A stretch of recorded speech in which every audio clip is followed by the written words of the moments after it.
ese por el que debe transitar el sabio y el filósofo? Muy simple, que el ser es y el no ser no es. ¿Qué dice el segundo camino? Que el ser no es y el no ser es. Vale decir, el primer camino afirma la identidad. En el segundo camino se dice que el ser no es y el no ser es, con lo cual se entra en una contradicción. La diosa lo impulsa a Parménides a dejar este segundo camino y seguir la vía de la verdad, porque este segundo camino es impensable. La nada es imposible de pensar. Lo que no es, no puede ser conocido, dice, es inescrutable, no lo vas a poder mostrar. Este es el problema que tiene esta vía que hay que descartar.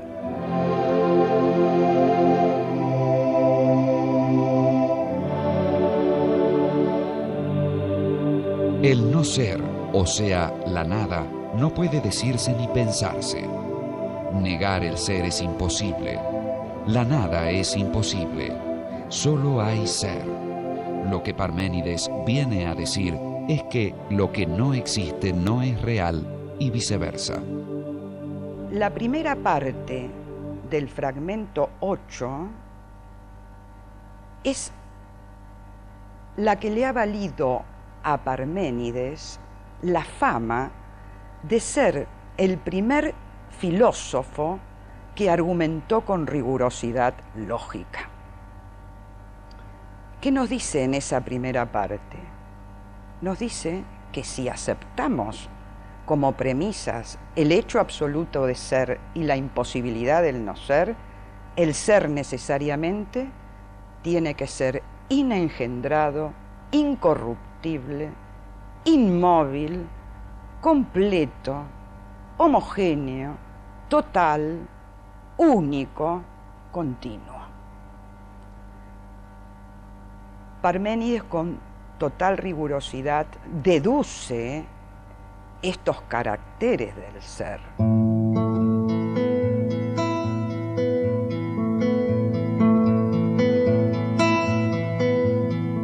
La deducción de los rasgos o signos del ser constituyen la primera expresión de argumentación rigurosa de la filosofía occidental.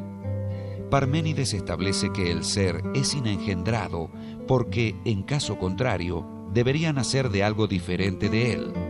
Pero lo diferente del ser es la nada, y la nada no existe. La muerte y el nacimiento de las diferentes cosas son solo modificaciones que se producen en el ser, y no modificaciones del ser mismo. Este puro ser es visualizado por Parménides como una esfera. Lo que tenemos que comprender en la filosofía de Parménides es que la imposibilidad de negar el ser.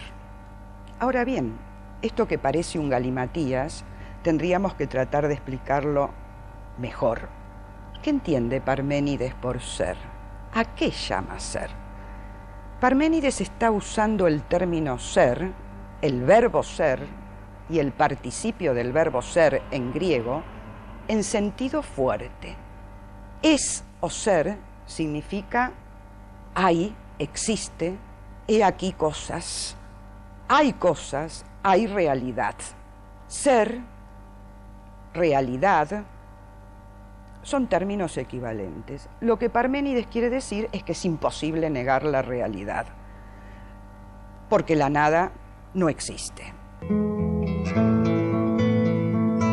Luego el poema inicia la Vía de la Opinión, en la que se da cuenta de una serie de teorías y apuntes sobre materias diversas.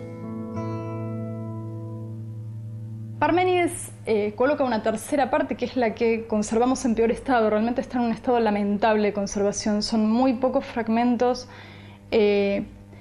Podemos inferir que trataba sobre temas de cosmología, algunos sobre biología, pero no mucho más. Lo que está bastante claro es que la diosa le dice a su discípulo que va a relatarle, que va a contarle una especie de opinión que es errónea, no es totalmente confiable, pero es verosímil.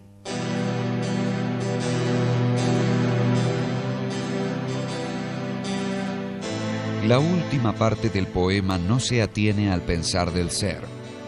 Puede observarse que, de esta forma, la relación entre el pensar y la realidad sensible queda envuelta en oscuridad.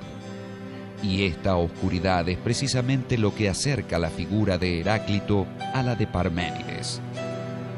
Es cierto que hay diferencias, sobre todo en los procedimientos y en qué relación plantea cada uno que existe entre el principio ordenador y esto cambiante y caótico que nos circunda.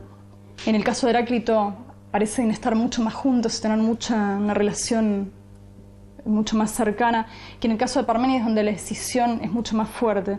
Pero en los dos casos se ve una intención similar de contestar a la misma pregunta.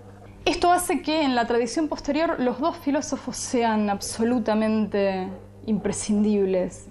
Es imposible pensar a Platón sin los desarrollos de estos dos filósofos, tanto de Heráclito como de Parménides. Más aún, es imposible pensar a los adversarios de Platón sin Heráclito y Parménides. La influencia de Heráclito y Parménides se ha hecho sentir a lo largo de toda la historia de la filosofía occidental. En el siglo XIX, por ejemplo, el filósofo alemán Georg Wilhelm Friedrich Hegel afirmó que no había ninguna proposición de Heráclito que no estuviera contenida en su propia filosofía. Respecto de Parménides, declaró que al llegar a él, el historiador de la filosofía se siente como el marino que, después de un largo viaje, finalmente avisora tierra firme. Esta visión positiva vale tanto para Heráclito como para Parménides, en el caso aún más reciente del filósofo del siglo XX, Martin Heidegger. Heidegger los coloca como una especie de paraíso perdido. Eran los filósofos, los verdaderos filósofos que se preocupaban por el tema de la verdad antes de que naciera la metafísica y con ella el olvido del ser. Quizás el papel más importante de un diálogo con Heráclito y Parménides sea volver a plantear los problemas del ser y la diferencia, de la unidad y la pluralidad, en fin, de la tensión, la oposición y la armonía.